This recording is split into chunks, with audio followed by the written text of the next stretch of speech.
पाठ 10 वचन।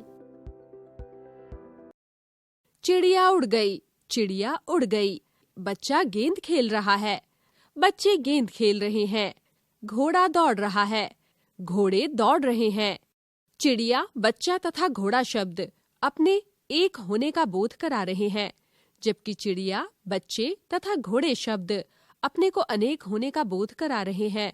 अतः स्पष्ट है कि किसी भी शब्द के रूप में उसके एक या अधिक होने का पता चलता है। इसी को वचन कहते हैं। शब्द के जिस रूप से उसके एक या एक से अधिक होने का बोध हो, उसे वचन कहते हैं। वचन के भेद। हिंदी में वचन के दो भेद होते हैं। वचन, एक वचन, बहुवचन। एक वचन, जिस शब्द से एक वस्तु या एक प्राणी का बोध होता है, उसे एक वचन कहते हैं। जैसे बिल्ली बैठी है, मेज पर पुस्तक रखी है। बहुवचन, जिस शब्द से एक से अधिक वस्तुओं या प्राणियों का बोध होता है, उसे बहुवचन कहते हैं।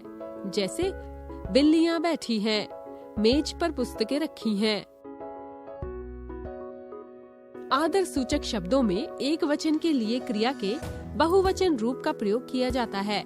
जैसे मेरी माताजी खाना बना रही हैं, अध्यापक बच्चों को पढ़ा रहे हैं। इन वाक्यों में बना रही हैं, पढ़ा रहे हैं क्रिया के बहुवचन रूप हैं। ये माताजी तथा अध्यापक जी के प्रति सम्मान प्रकट करते हैं। अतः यहाँ आदर देने के लिए एक वचन कर्ता के लिए बहुवचन क्रिया का प्रयोग किया गया है। वचन की पहचान। वचन की पहचान दो तरह से होती है, संज्ञा, सर्वनाम और विशेषण शब्दों के प्रयोग द्वारा, क्रिया शब्दों के प्रयोग द्वारा। संज्ञा, सर्वनाम और विशेषण शब्दों के प्रयोग द्वारा। एक वचन तथा बहुवचन शब्दों की पहचान संज्ञा, सर्वनाम तथा विशेषण शब्दों द्वारा कैसे होती है? संज्ञा के द्वारा। बच्चा खेलने जा रहा है, संज्ञा एक वचन।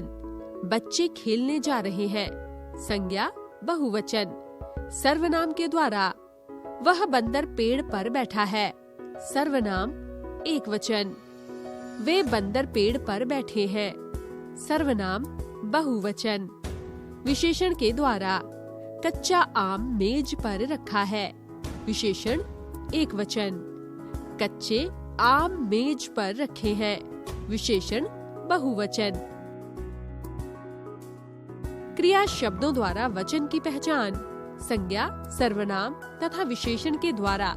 जब वचन की पहचान नहीं होती है, तब क्रिया के द्वारा वचन पहचाना जा सकता है। जैसे आम खाया, क्रिया एक वचन। आम खाए, क्रिया बहुवचन। विशेष, सदा एक वचन रहने वाले संज्ञा शब्द। वर्षा, पानी, जनता, आकाश, घी, जाति, सेना, दल, सत्य, झूठ, बालू, सोना, माल, सामान, ताश, आकाश, सहायता आदि शब्दों का प्रयोग सदा एक वचन के रूप में होता है।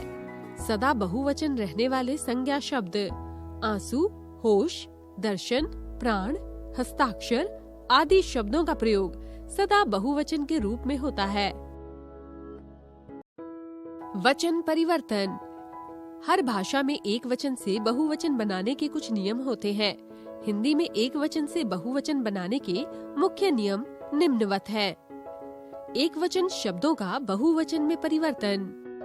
अंत में आए आ को ए में बदलकर। एक वचन बहुवचन।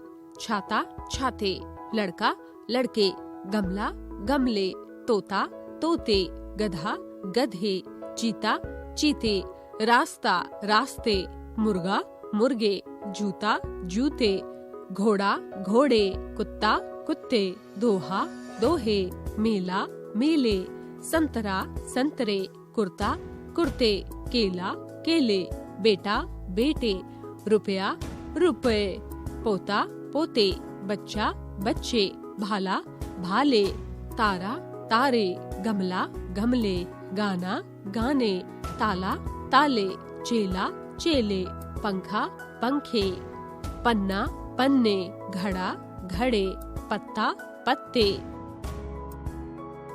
अकारांत स्त्रीलिंग शब्दों के अंत में आए अ को ए में बदलकर एक वचन बहुवचन, आँख आँखें, कमीज कमीजें, नहर नहरें, पतंग पतंगे, मेज मेजें, सड़क सड़कें, बात बातें, दीवार दीवारें, गेंद गेंदे, रात रातें, छत छतें, चाह चाहें, दवात दवातें, बहन बहनें, पलक पलकें, बोतल बोतलें, तलवार तलवारें, सांस सांसें।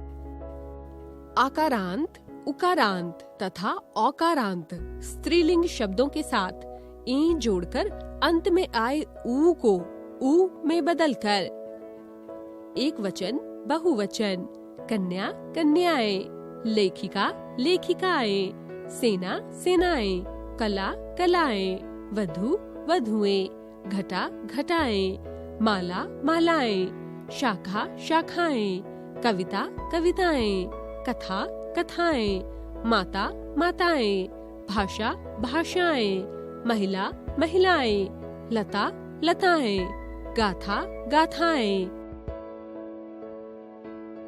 अंत में आए ई और ई के बाद या लगाकर तथा ई को ई में बदलकर। एक वचन बहुवचन, रीति रीतियां, नारी नारियां, तीली तीलियां, जाति जातियां, गति गतियां, चोटी चोटियां, टोपी टोपियां, नीति नीतियां, देवी देवियां, डाली डालियां, मछली मछलियां, लिपि लिपियां। या पर अंत होने वाले स्त्रीलिंग शब्दों में अंतिम या को या बनाकर। एक वचन बहुवचन, डिबिया डिबिया, गुड़िया गुड़िया, चिड़िया चिड़िया, खटिया खटिया, पुड़िया पुड़िया, नदी नदियाँ, चाबी चाबियाँ, सखी सखियाँ, कुटिया कुटिया, चींटी चींटियाँ, घड़ी घड़ियाँ, रोटी रोटियाँ। एक वचन शब्द के साथ जन गण वर्ग वृंद आदि लगाकर। एक वचन बहुवचन, हम लोग, लेखक लेखक गण, अध्यापक अध्यापक वृंद, कर्मचारी कर्मचारी वर्ग, मजदूर मजदूर वर्ग, गरीब गरीब लोग, प्रजा प्रजाजन, प्रिय प्रियजन, साधु साधुजन, पक्षी पक्षी वृंद, प्रजा प्रजाजन, गुरु गुरुजन, मुनि मुनिगण, अमीर अमीर लोग, कवि कविगण, आप लोग, कर्मचारी कर्मचारी वर्ग, पाठक पाठक वर्ग, नर्तक नर्तक दल, युवा युवा वर्ग, छात्र छात्रगण, शिक्षक शिक्षक गण, छात्र छात्र वृंद, मित्र मित्र वर्ग, मंत्री मंत्री गण, मध्यम मध्यम वर्ग, सैनिक सैनिक दल। सर्वनाम के बहुवचन। एक वचन बहुवचन, मैं हम, मेरा हमारा, इसने इन्होंने, मुझसे हमसे, तू आप, उसे उन्हें, यह ये, वह वे, जिसे जिन्होंने, उसको उनको। संबोधन के लिए अंत में यो या ओ लगाकर। एक वचन बहुवचन, सिपाही सिपाहियों, मित्र मित्रों, बच्चे बच्चों, सज्जन सज्जनों, भाई भाइयों, छात्र छात्रों। हमने सीखा शब्द के जिस रूप से उसके एक या एक से अधिक होने का बोध हो उसे वचन कहते हैं। हिंदी में वचन के दो भेद हैं, एक वचन बहुवचन। कुछ शब्द सदैव एक वचन में प्रयुक्त होते हैं, जैसे दूध दही आकाश वर्षा तथा पानी आदि। आदर देने के लिए एक वचन के लिए भी बहुवचन का प्रयोग किया जाता है। वचन की पहचान दो तरह से होती है, संज्ञा सर्वनाम और विशेषण शब्दों के प्रयोग द्वारा, क्रिया शब्दों के प्रयोग द्वारा।